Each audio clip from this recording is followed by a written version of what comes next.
할렐루야. 네, 2022년 새해 첫 예배를 드리게 되었는데요. 좌우에 계신 분에게 이렇게 인사하겠습니다. 새해 성령 충만하십시오. 새 성령 충만하십시오. 네. 성령님의 인도하심 아니라면 아무리 계획을 많이 하고 준비하여도 다 허사가 될 것이기 때문에 그렇습니다. 그래서 오늘 특별하게 시대의 징조란 제목으로 말씀을 준비했습니다. 주보 간지에 여러 가지가 좀 들어있는데요. 설명드리면 신년 특별 새벽 예배가 내일부터 시작이 됩니다. 2주간 이제 진행이 될 예정이고요. 큰 주제가 살아계신 주님의 교회입니다. 2022년 표가 될 것입니다. 작년 여름에 기도하면서 하나님께로부터 받았는데요. 사도행전 말씀을 준비하다가 이 예수를 하나님이 살리신지라 우리가 다 이래 증인이로다. 사도행전 2장 32절 말씀을 기초로 해서 새해 표를 잡았습니다. 이런 교회가 되면 좋겠다. 어떤 교회인가? 키워드가 딱 두 가지가 있어요. 살아계신, 우리 주님은 죽어있는 분이 아니라 지금도 시퍼렇게 눈을 뜨고 계시고 우리와 동행하고 계신 분입니다. 그래서 그분 앞에서 늘 살아가는 것처럼 살아계신 주님을 모시면서 살아가는 그런 교회가 됐으면 좋겠다. 또 한 가지는 이 교회의 주인이 주님이시라는 사실을 한순간도 잊지 말자. 사람이 주인이 아니다. 하나님이 주인이신, 주님이 주인이신 그런 교회, 살아계신 주님의 교회, 그 교회를 저희가 섬기는 성도님이 되기를 바랍니다. 우리 특별 새벽 예배 때 많이 참석해 주셔서 도장을 준비했습니다. 꾹꾹꾹꾹 도장을 다 찍어 드릴 테니까요. 오셔서 마지막에 출석 체크를 이렇게 주시면 저희가 준비한 소정의 선물을 드리도록 하겠습니다. 혹시 코로나 때문에 염려가 되시거나 또 코로나 걸리셔서 못 오시는 분들이 계시면 화면에 그날 아침에 새벽 예배를 드리는 화면과 시계를 같이 이렇게 보셔가지고 인증샷을 찍으셔야 됩니다. 저녁에 되거나 한 주 다 지나서 무슨 밀린 드라마 보듯이 몰아쳐서 보는 것 안 됩니다. 직접 그 본방사수 하셔야 됩니다. 그래서 아침에 일어나셔서 그냥 파자마 입고 이렇게 드러누워서 보지 마시고 딱 이렇게 정자세로 바르게 하셔서 본당에 오시는 만큼 그러한 정성과 수고를 들여서 아침에 이렇게 하나님 말씀 사모하면서 나오실 때 큰 은혜가 있을 줄로 믿습니다. 또 성경 읽기 표도 이렇게 끼워드렸는데요. 보시면서 성경 읽기 꼭 이렇게 체크하셔서 쭉 읽어 나가시면 큰 은혜가 있고 도움이 되실 줄로 믿습니다. 이번 주 토요일 날 광고에 보시면 아틀란타 교회 연합회 신년 기도회가 또 그리고 할례식이 저희 교회 본당에서 애틀란타 한인교회 협의회와 CBMC 중부연합회 주최로 7시 반 교회 본당에서 열리게 될 예정입니다. 저희 새벽 예배 마치고 좀 더 이렇게 참여하기를 원하시는 분들은 이어서 이렇게 참석해 주시면 감사하겠습니다. 오늘 말씀 함께 봅니다. 창세기 41장 말씀으로 시대의 징조란 제목으로 말씀 전하겠습니다. 여러분 꿈을 좀 많이 꾸시는지 모르겠습니다. 제가 꾸는 꿈은 잘 안 맞는데 꿈이 잘 용하게 잘 맞는 분들이 계세요. 정말 신기하죠. 꿈속에서 하나님께서 하실 일들을 미리 보여주시는 경우들이 참 많아요. 그제 제 아들이 친구들하고 이렇게 놀다가 요즘 애들은 노는 게 놀이터에서 놀지는 않더라고요. 전혀 놀이터 집안에서 다 놀면서 사방천지에 있는 애들하고 다 놀아요. 모니터만 있으면 돼요. 모니터에서 친구들하고 같이 놀다가 한 친구가 심각하게 그런 얘기를 했다 그래요. 자기가 꿈에 하얀 옷을 입고 꼭 그 영화에서 본 그 예수님 같은 분이 환한 옷을 입고 자기한테 나타났다는 거예요. 근데 그 친구가 무슬림이었어요. 그래서 제가 깜짝 놀라서 무슬림에서 예수님은 그냥 선지자 중에 하나다, 인간이다 이렇게 배웠는데 그분이 갑자기 꿈에 나타나니까 이게 웬일인가 하고 궁금해서 네 아버지 목사님이니까 너 그런 거 잘 알지 않냐고 물어봤다는 거예요. 그래서 제 아들이 한 1시간 동안을 설명을 했대요. 막 구약 성경은 뭐고 신약 성경은 뭐고 예수님은 하나님의 아들이 인간이지만 사실 하나님의 아들이었다. 하나님이 그 자신이다.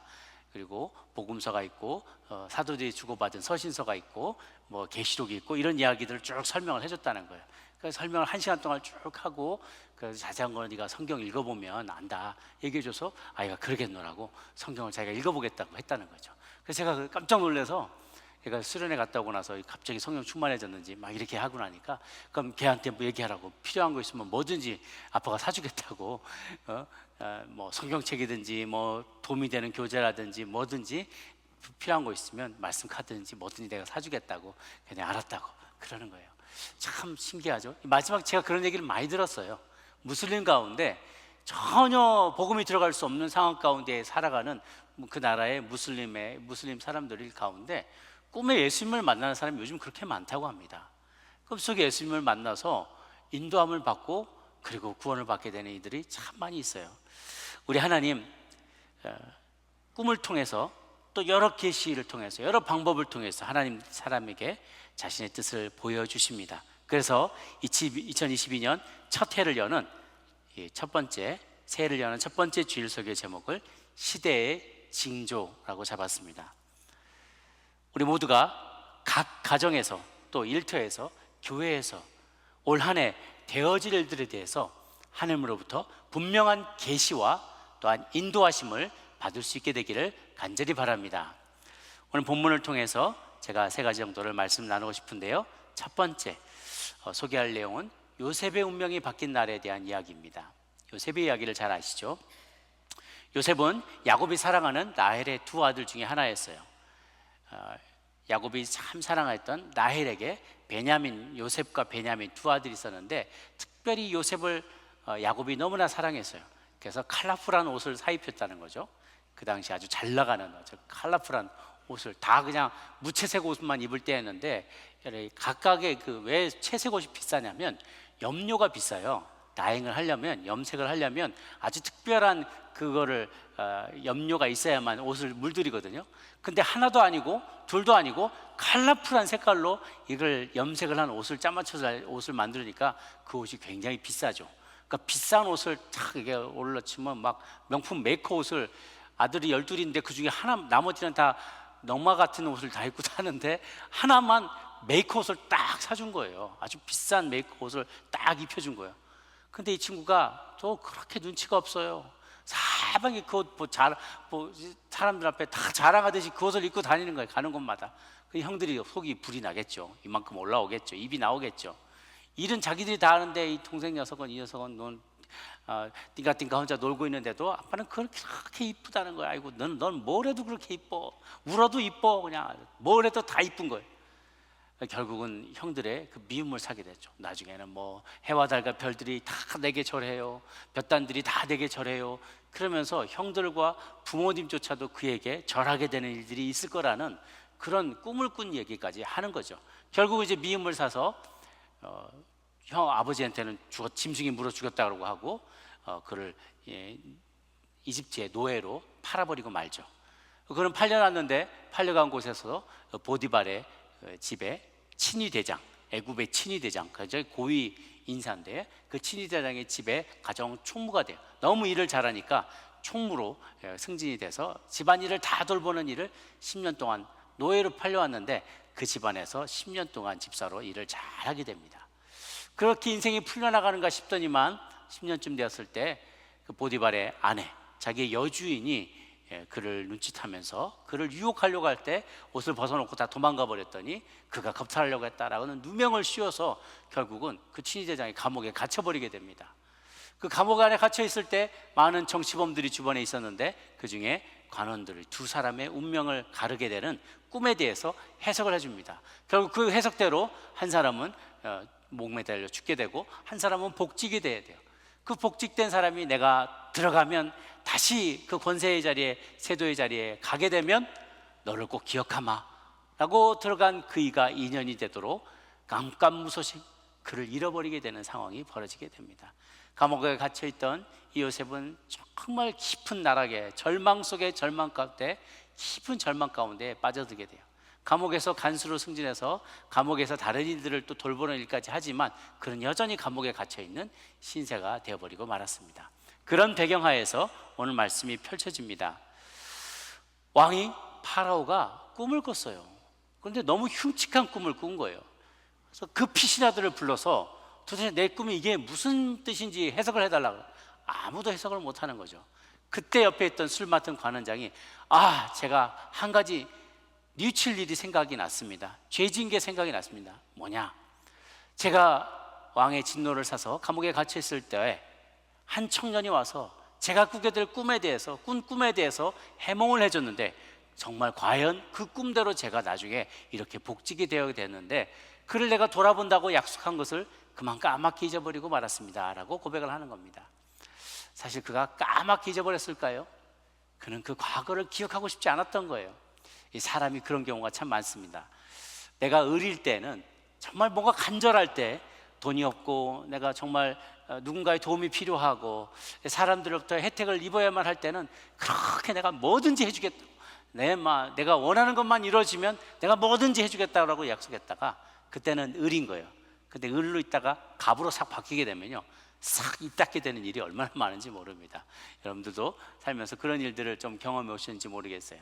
그때는 그렇게 내 밑에 있던 사람들인데 제 아버님이 늘 이렇게 9시 뉴스를 보실 때마다, 잘 나가는 사람들이 나올 때마다 그 얘기를 하시네요. 특히 이제 군 출신이었던 사람들이 이렇게 나오면, 전마가 저가 내 때는 말이야, 나 때는 얘기를 많이 하세요. 나 때는 저게 잘했던 녀석인데, 근데 이제 출세해가지고 저 위에 이제 텔레비에 나오는 사람들, 우리가 잘 나갈 때는 정말 내 도움을 그렇게 필요로 하던 사람들이 입장이 바뀌어서 이제는 더 높은 자리에 있고 나는 굉장히 어려운 처지에 있을 때 나를 도와주겠다라고 약속했던 그 사람이 싹 태도를 돌변해서 나를 모른 척하고 그럴 때가 있어요. 그럼 얼마나 섭섭하고 참 마음이 너무 얼마나 외롭고 힘듭니까? 요셉은 이루 말할 수 없는 그런 비참한 심정 가운데 아직도 감옥에 갇혀 있는 거예요. 그런데 그 관원장의 천거를 받아서 하루아침에 감방에서 나오게 되었어요. 14절부터 16절까지인데요, 오늘 본문에 없지만 제가 한번 읽도록 하겠습니다. 같이 읽습니다. 시작. 이에 바로가 사람을 보내어 요셉을 부르매 그들이 그를 옥에서 내놓은지라. 요셉이 곧 수염을 깎고 그의 옷을 갈아입고 바로에게 들어가니, 바로가 요셉에게 이르되 내가 한 꿈을 꾸었으나 그것을 해석하는 자가 없더니 들은즉 너는 꿈을 들으면 능히 푼다 하더라. 요셉이 바로에게 대답하여 이르되 내가 아니라 하나님께서 바로에게 편안히 대답을 하시리이다. 여러분, 요셉이 바로 왕을 만날 수 있는 찬스가 얼마나 될까? 우리는 성경에 사도 바로가 많이 나오니까 바로 아무나 개나 소나 다 만날 수 있는 사람인 것처럼 생각할 수가 있어요. 그런데 요셉의 처지를 한번 생각해 보세요. 요셉은 지금 성추행범이에요. 성추행범으로 누명 쓰고 감옥에 갇혀 있다고요. 그는 히브리 노예 출신이에요. 이렇게 어떤 번듯한 가문의, 이집트의 가문 출신의 누구라도 그를 만나기가, 바로 왕을 만나는 것은 정말 하늘의 별따기입니다. 일평생 바로가 어떻게 생겼는지 얼굴 한번 보지 못한 사람이 대다수일 거예요. 그가 아무리 억울하거나 혹은 아무리 재주가 많았다 할지라도 그가 히브리 노예 출신의 성추행범으로 몰려있던, 감옥에 갇혀있던 그가 당대의 중동 지역을 주름잡던 최강국 애굽의 왕, 바로 왕을 아련할 수 있는 찬스는 제로에 가까워요. 불가능에 가까워요. 그런데 하나님께서 일하시면요, 불가능에 가까운 일들이 가능해져요. 하나님이 어레인지하면 순식간에 급히 그를 옥에서 내놓은지라. 어떨 때는 내가 용을 쓰고 5년, 10년, 20년을 일해도 아무리 공을 들여도 안 되는 사업들이 있어요. 아무리 공부를 해도 이해가 안 되는 일들이 있어요. 아무리 연구를 해도 결과가 안 나올 때가 있어요. 그런데 하나님이 일하시려고 작정하시면요, 순식간에 급히 순간적으로 그 일이 일어날 수가 있다는 거예요. 우리는 하나님의 은혜를 의지해야만 합니다. 새해에도 그러한 놀라운 일들이 여러분의 삶 가운데 있게 되기를 바랍니다. 그 성추행범으로 누명을 썼던 이 요셉이 그가 나오게 됩니다. 하나님의 은혜로 나와서 왕을 아련하는데, 이제 그 주변에 술 맡은 관원장이 그를 좋은 말로 천거를 했잖아요. 이 사람 훌륭한 사람입니다. 꿈을 잘 해석합니다. 아주 용한 사람입니다. 이렇게 말을 해놨단 말이에요, 이미. 그래서 왕이 네가 이렇게 꿈을 잘 해석한다며 푼다 하더라 하고 얘기했을 때, 저 같으면 그가 그렇게 추천을 많이 했고 그렇게 기대를 하니까 어떻게 좀 장단을 맞춰야 될 거 아니겠어요? 아유, 왕이시여, 제가 좀 보잘것없지만 그래도 제가 하나님 주신 재주가 있어서 제가 잘 풀어 해석해 드리겠습니다. 뭐 이렇게 얘기를 하든가, 아니면 조금 머리를 돌리는 사람 같으면 왕이시여, 제가 이렇게 재주가 참 하나님께서 재주를 주셨는데 정말 제가 그동안 너무 고생했습니다. 저 보디발이라는 자가 말이지 우리는 저의 누명을 씌워가지고 제가 이렇게까지 오게 됐습니다. 저를 여기 있을 사람이 아닙니다. 제가 이 요건 하나 성사시켜 드리면 저도 좀 이렇게 저를 좀 잘 해주십시오. 저를 무시하지 마시고 저를 좀 잘 이렇게 좀 살 길을 터주시면 제가 너무 백골이 낭만하겠습니다. 이렇게 얘기를 할 법도 하잖아요. 그렇게 하는 것도 아니고, 아니면 반대로 자기가 이제 앞으로 무슨 꿈 이야기가 나올지 모르잖아요. 이게 정말 용한 꿈인지 아니면 개 꿈인데 나보고 맞추라는 건지 알 수가 없는 노릇이잖아요. 그럼 얼마나 불안해요. 그죠? 그거 말 잘못했다가 실수하면 안 될 큰일 날 수가 있으니까 이렇게 짐짓 이렇게 발을 빼면서 자기 변명부터 늘어올 수 있어요. 왕이시여, 제가 꿈을 좀 해석은 하지만 열에 한 두세 번은 틀릴 때도 있습니다. 저는 제가 잘 이해가 안 될 때도 있는데 제가 일단 들어보고 결정하면 안 되겠습니까? 자기 살 길을 좀 이렇게 빼놓을 수도 있을 거예요. 그런데 이 요셉이 뭐라고 하는지 들어보세요. 네가 꿈을 잘 꾼다 하더라. 요셉이 바르게 대답해야 돼. 내가 아니라, 나 꿈 해몽 못합니다. 꿈 해몽한 거 나 아닙니다. 딱 잘라서 얘기해 버리는 거예요. 어느 안전이라고 담대하게 얘기를 하는 거예요. 쿨하게 얘기를 합니다. 여기서 우리가 그 시간의 간극이 굉장히 많았는데요, 그걸 한번 여러분 요셉의 입장에서 한번 생각을 해보세요. 요셉은 지금까지 살아오면서 한 30년을 살아오면서 인생에서 3번의 큰 배신을 당했어요. 그렇게 믿었던, 같이 살고 있던 형제들에게, 자기 혈족인, 자기 피를 나눈 형제들에게 팔려나갔어요. 얼마나 큰 배신감이에요. 그리고 그가 그러면 내가 여기서라도 열심히 일해서 인정받아야지, 그렇게 나를 그렇게 오른팔처럼 여기던 보디발, 자기 집주인한테, 집주인이 와이프 말 듣고서는 얘가 성추행범이라니까 그냥 감옥에 집어넣어버리고, 얼마나 마음에 큰 상처가 있었겠어요. 내가 사람 믿지 말아야지. 그런데도 이 관원장들 얘기를 듣고 불쌍히 여겨서 꿈을 해석해 줬는데, 내가 나가면 당신 꼭 후사하겠다고, 너를 꼭 기억하겠다고 했던 그 사람이 깜깜무소식인 지가 2년이 지났어요. 이렇게 계속 배신당하고 그러다 보니까 이제 마음에 기대감이 없어졌어요. 그가 깨달음이 임한 거예요. 사람을 믿을 것이 안 되는구나. 내가 이렇게 놀라운 꿈을 꾸었고 하나님에게 이런 놀라운 약속을 주었지만 그 일은 결코 사람을 통해서, 사람들의 인정을 통해서, 사람의 도움을 통해서 절대로 이루어지지 않는다는 걸 그는 깨달았어요. 그가 제 아무리 바로왕이라 할지라도, 바로왕인데 그가 바로왕의 할아버지라도 내 인생을 당신이 자주하지 못한다, 혹은 당신이 통치하는 이 나라도 당신이 자주하는 것이 아니다라는 것에 대한 분명한 인식이 생겨난 거예요. 깨달음이 임한 거죠. 나이 30에 도사가 됐어요. 고생을 많이 겪다 보니까 나이 30에 도사가 됐어요. 하나님의 말씀에 도사가 된 거예요. 그래서 그가 나는 아니요, 꿈 내가 해석하는 거 아니요, 나는 아니요 라고 먼저 딱 얘기합니다. 그 옆에 있던 간수가 깜짝 놀랐겠죠. 그 관원장이 그렇게 말하면 어떡해, 그러면서 막 어떻게 좀 수습을 해보려고 막 안절부절하고 듣고 있는데, 그가 다음에 이렇게 얘기합니다. 하나님께서 바로에게 편안한 대답을 하시리이다.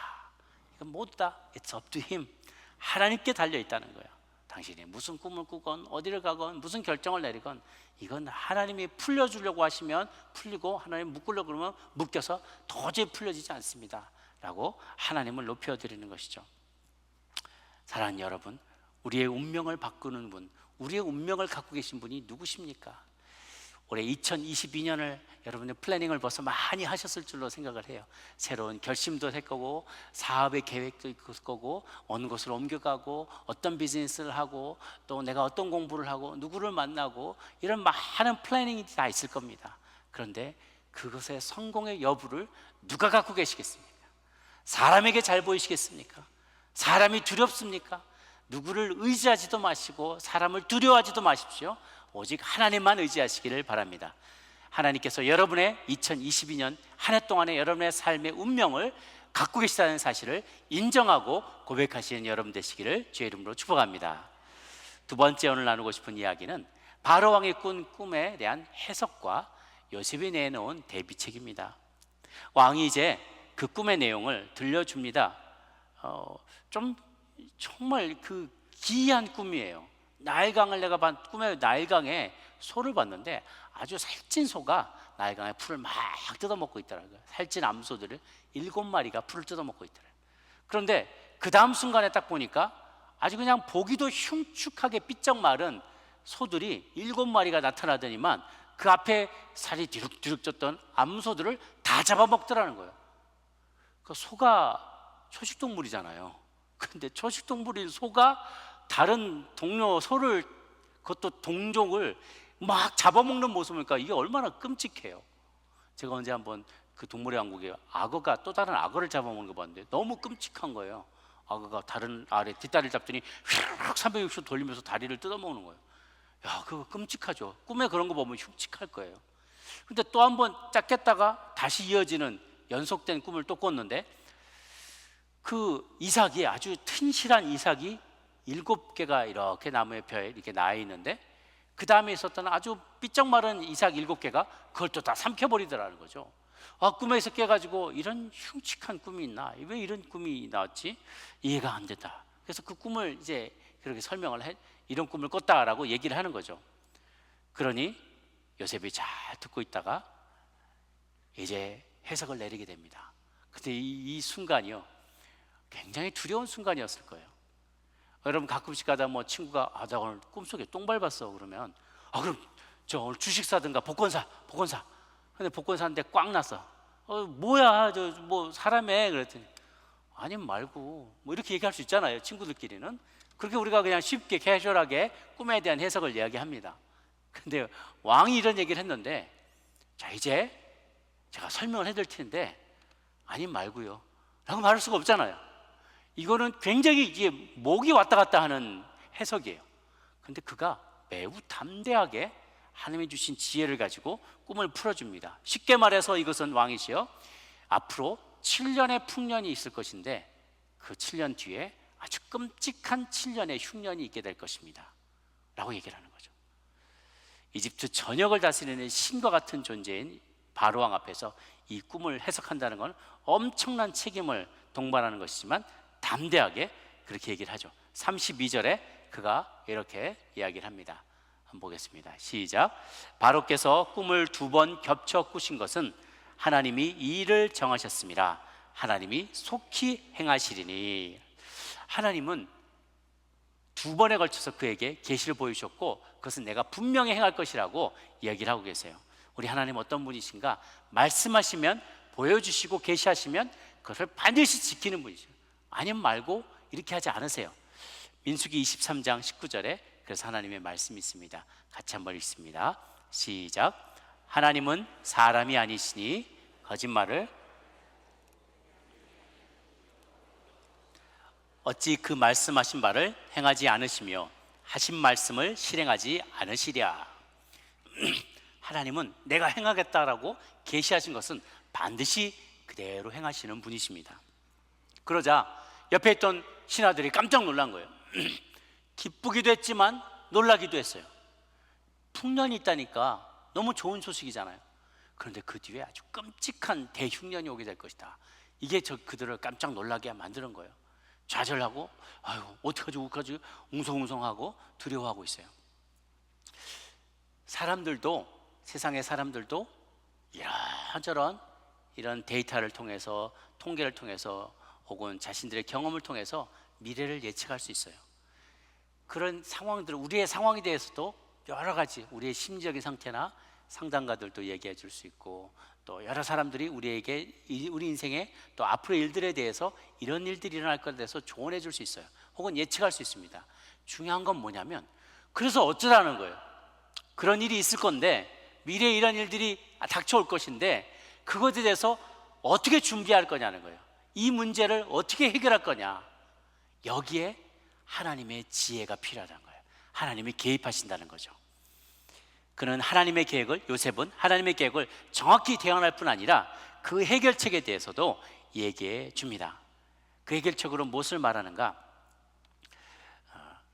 33절에 보니까 이제 바로께서는 명철하고 지혜 있는 사람을 택하여 애굽 땅을 다스리게 하시고 감독관을 두어서 7해 풍년에 애굽 땅의 5분의 1을 거두시라. 그리고 장차올 풍년에 모두 국물을 거두고 바로의 손에 돌려서 양식을 위하여 각 성읍에 쌓아두게 하라.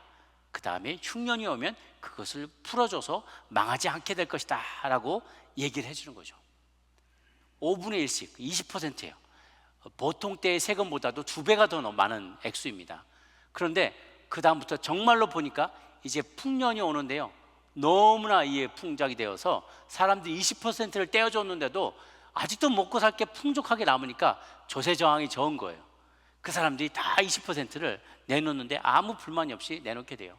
이 놀라운 예언과 지혜로운 대답에 감동한 바로가 그 즉시 그를 애굽 전체의 총리로 지명하게 됩니다. 오늘 본문에 나오지 않지만 42절에 보면 자기의 시그넷 링, 인장 반지를 빼어서 요셉의 손에 끼워줘요.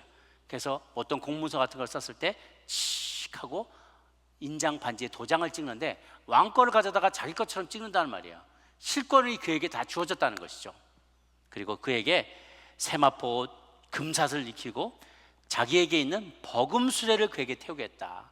이거는 second in command라고 그러거든요. chariot인데 second in command. 왜 군대 가면 1호차가 있어요. 사단장차가 있어요. 그래서 부대 안에 정말 올 데가 별로 없는데 가끔씩 사단차가 한번 쏙 지나요. 멀리서 까만 리무진 세단이 오는데 앞에 빨간 번호판에 별이 빵빵 찍혀 있어요. 빵빵빵 3개 있을 때도 있어요. 그럼 거기에 사단장의 번호가 딱 있어요. 그럼 멀리서 그거 딱 보고 지나간다 하면, 부대 안에 그게 한번 지나가면 저기서부터 소리가 들려요. 누가 지나가면서 충성 하면서 지나가는 병사들이 다 충성을 때리는 소리가 나는 거예요. 1호차 우리 비행기도 1호기, 그런 대통령이 타거나 아주 가장 높은 사람이 타는 게 1호기죠. 1호차예요. 1호 마차가 으뜸 수레가 바로왕이 타는 거고, 버금 수레가 총리가 타는 거예요. 그러니까 총리에게 자기 수레를 내줬다는, 버금 수레를 내줬다는 거죠. 그럼 그거를 타고 이제 민정 시차를 다니는 거예요.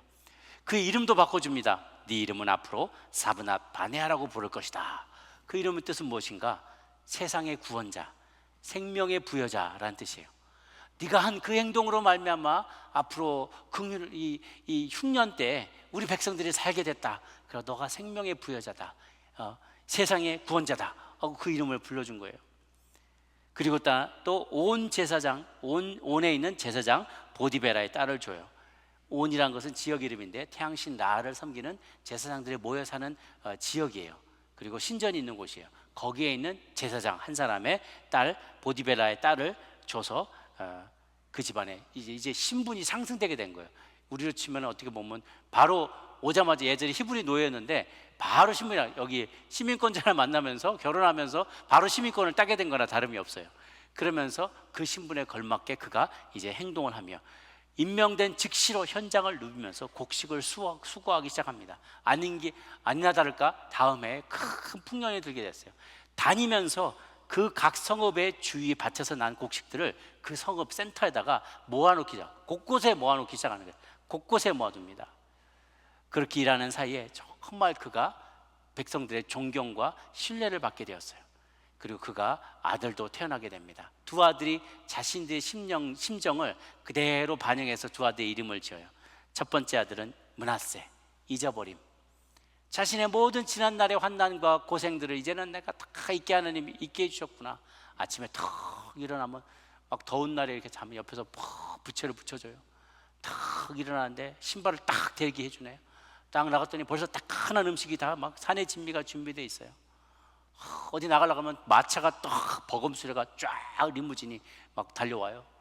뭐 어디 가면은 계속 가라, 물러가라, 눈 깔아, 엎드려. 앞에서 그렇게 한다고 그래요. 앞에서 소리 지르기를 엎드리라. 어디 눈 내리까라 하면서 다 백성들이 눈 까고 자기에게 이렇게 절하는 거예요. 그런 위세를 누리면서 다니는데 이게 꿈만 같은 거예요. 어떻게 내가 이렇게 땅바닥에서 잠자던 히브리의 노예 제수가 하루아침에 운명이 변해서 나이 서른에 애굽 전체의 총리 수상이 된 거예요. 자기도 믿어지지 않는 이 미래, 이 현상을 보면서 그가 내 모든 고생과 고난을 잊어버리게 해주신 하나님 감사합니다. 잊어버림 므낫세, 둘째가 태어났어요.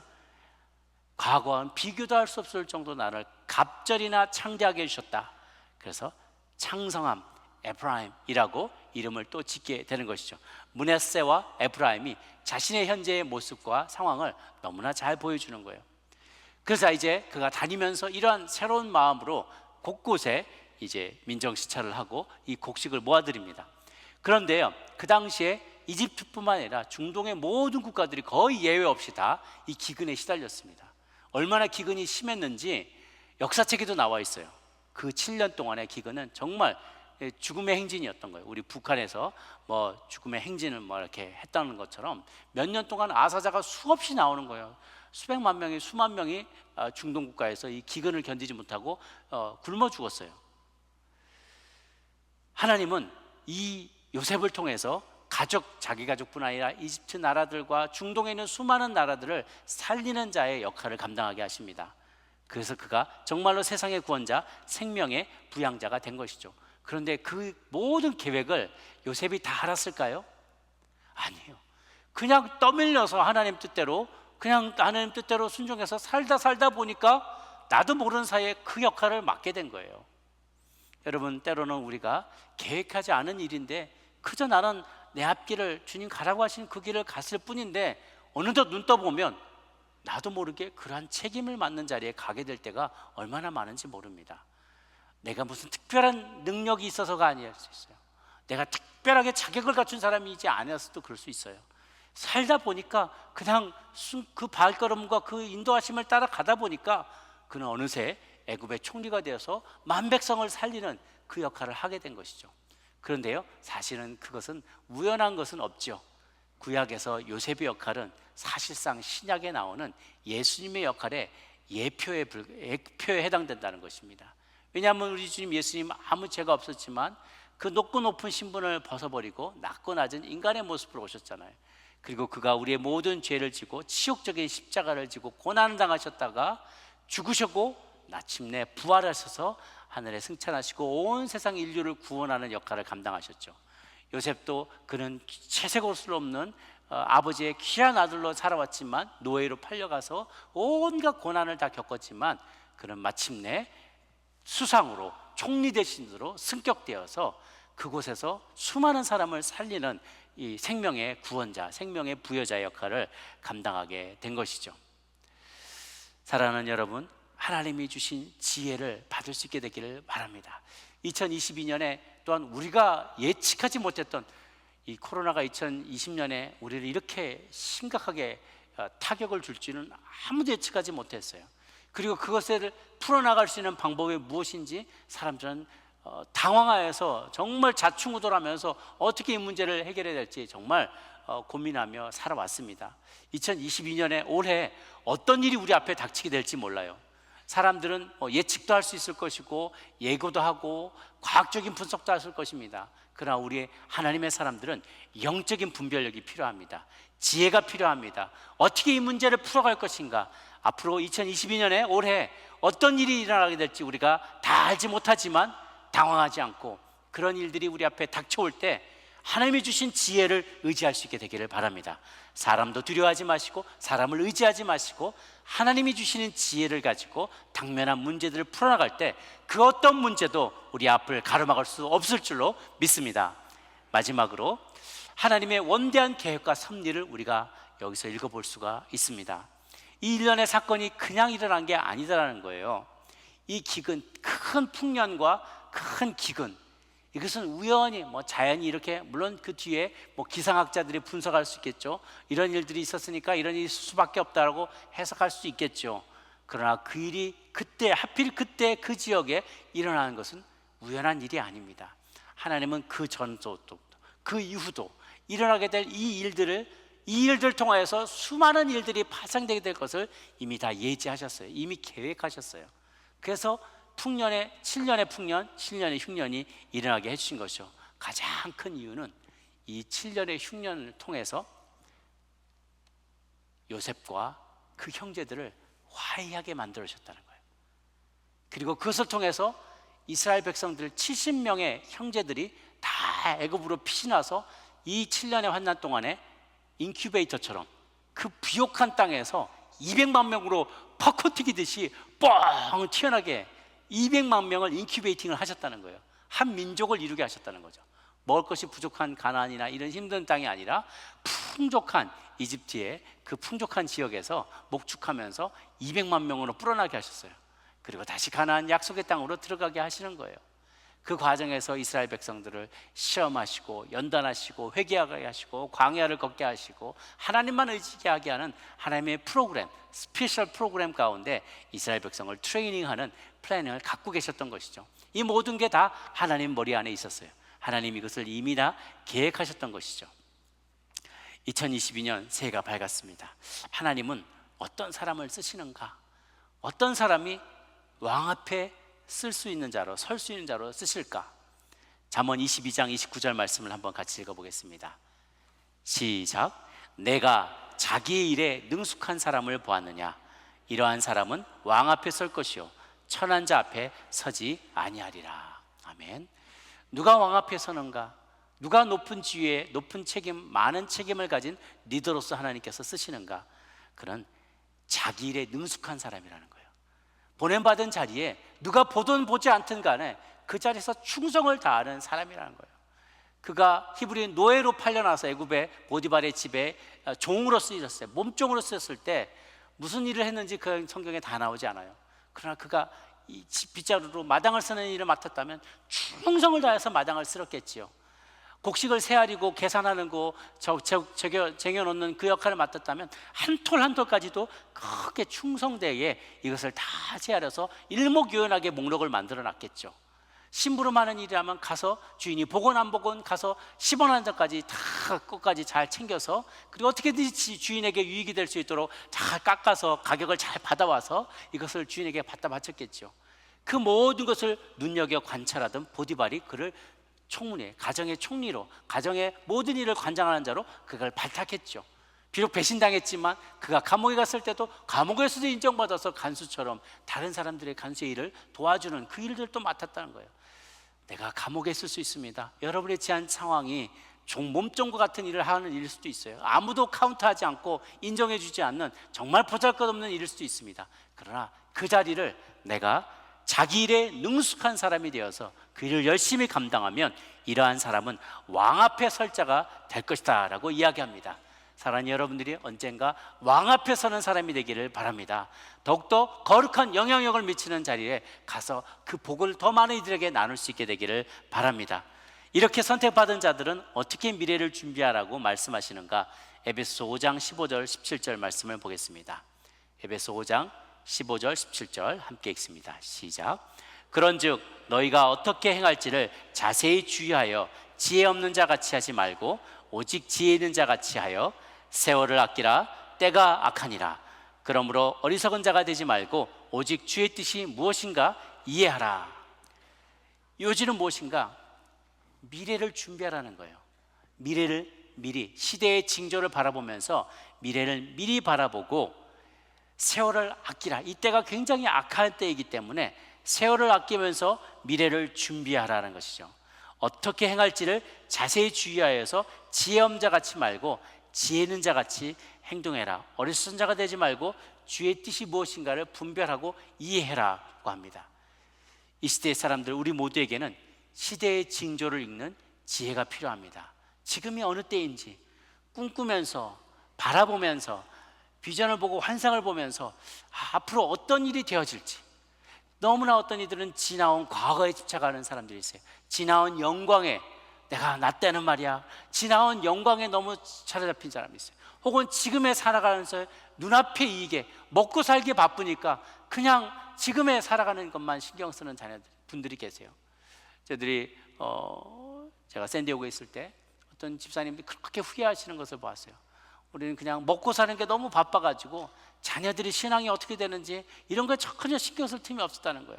부부가 그냥 아침에 일찍 일어나서 셔터 문 열고 밤늦게 셔터 닫고 나오느라고 아들이 누구 어디 가서 누구를 만나는지, 학교에서 어떻게 공부를 하는지, 신앙생활을 어떻게 하는지 그걸까지 돌볼 틈이 없었다는 거예요. 너무나 힘들고 바쁘지요. 그러나 퀄리티 타임을 갖더라도 우리의 자녀들의 다음 세대 혹은 우리의 미래가 어떻게 펼쳐질지에 대해서 시대의 흐름을 읽고 그것의 징조를 발견하고 그것을 분별하여서 어떻게 대처할지 하늘의 지혜를 구하는 그러한 모습이 우리 모두에게 필요합니다. 앞으로 우리가 마주할 세상은 이제 더 이상 풍족한 세상은 아닙니다. 파티는 끝났습니다. 이제는 영적인 기근의 시대, 영적인 흉년의 시대를 준비해야만 합니다. 기독교를 믿고 예수님을 믿고 교회 다니는 것만으로 존경받던 세상이 있었습니다. 그런 시대가 있었습니다. 대부분의 사람들이 하나님을 믿고 하나님을 두려워하던 시대가 있었어요. 이제 앞으로는 그러나 점점점 이 세대는 악해질 것이고, 하나님을 두려워하지 아니하고 거짓말하는 것을 일삼고 하나님 보기를 원치 않는, 그리고 하나님을 심지어 저주하고 있지 않다라고까지 말하는 그런 세대가 주류를 이루는, 믿는 자가 믿음대로 살아가는 것이 점점 어려워지는 말세가 오게 될 것입니다. 이제 7년의 풍년은 다 끝났고 이제 7년의 흉년의 기기로 이제는 들어가게 될 것입니다. 앞으로 세대는 계속해서 악해질 것이기 때문이죠. 그러므로 우리의 매일의 삶은 이제 영적인 전쟁이 될 것입니다. 나태함에 빠질 틈이 없습니다. 우리는 진리로 허리띠를 매야만 합니다. 의의 호심경, 심장을 보호할 의의, 하나님이 주신 의의 호심경을 차야만 합니다. 복음의 신발을 신어야만 합니다. 믿음의 방패를 움켜쥐어야만 합니다. 그리고 무엇보다도 하나님의 말씀, 성령의 검, 하나님의 말씀을 꼭 붙잡고 이 전쟁에서 싸워 나아가야만 합니다. 우리가 미리 준비하면 굶주림을 면할 수 있을 것입니다. 뿐만 아니라, 면하는 것뿐만 아니라 열방이 모두 우리에게 찾아와서 우리에게 양식을 구할 것입니다. 특별히 영적인 양식을 구하게 될 것입니다. 그때 우리가 준비된다면 우리에게 피하여서, 우리 날개 아래, 주님의 날개 아래 피하여 도움을 얻기를 원하는 자들에게 영적인 양식을 우리는 제공해 줄 수 있을 것입니다. 그들을 생명의 길로 인도해 올 수 있을 것입니다. 우리가 다음 세대의 양식까지 까먹는 세대가 되어야 되겠습니까? 오히려 우리는 반대로 우리 다음 세대가 먹고 살 영적 먹거리까지 미리 다 준비하는, 그러한 풍성히 준비하는 지혜로운 세대가 되어야만 할 것입니다. 시대의 조류를 읽지만 시대의 조류에 끌려가거나 따라가지 말아야 할 것입니다. 오히려 이 시대의 조류를 읽고 그 흐름을 바꾸고 끌고 나갈 수 있는 영적인 깊이와 탁월한 실력을 갖추고 다가올 영적 흉년을 준비하는, 시대의 징조를 읽을 수 있는 저와 여러분 모두가 되시기를 주의 이름으로 축원합니다. 기도하겠습니다. 하나님 아버지, 시대가 점점 악해져 갑니다.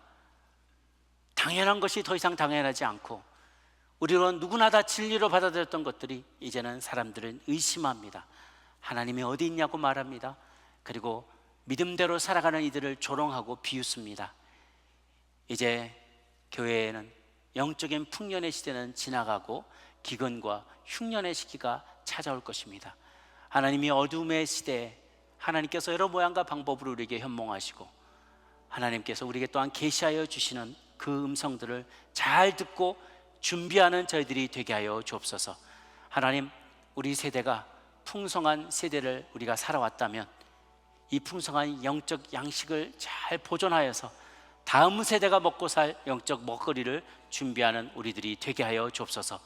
약한 시대의 징조를 읽고 잘 준비하여서 나아가는 저희들이 되게 하여 주옵소서. 우리 같이 한번 통성으로 그와 같은 각오를 밝히며 주 앞에 기도하며 나가도록 하겠습니다. 함께 기도하시겠습니다. 살아계신 하나님 아버지, 이 시간 주님 앞에 우리의 기도의 제목과 간구를 올려드리며 나아갑니다. 하나님이 마지막 시대를 살아갈 때 하나님, 우리의 시대의 징조를 읽을 줄 아는 저희들이 되게 하여 주옵소서. 하나님, 세대가 점점 악해져 갑니다. 하나님, 하나님을 마음에 두기를 싫어하는 세대가 우리 안에 가득 차고 있습니다. 우리의 다음 세대에게 하나님의 진리를 가르쳐야만 할 것인데 사람들마다 정말 하나님을 미워합니다. 하나님을 내 마음 가운데 두기를 원치 않습니다.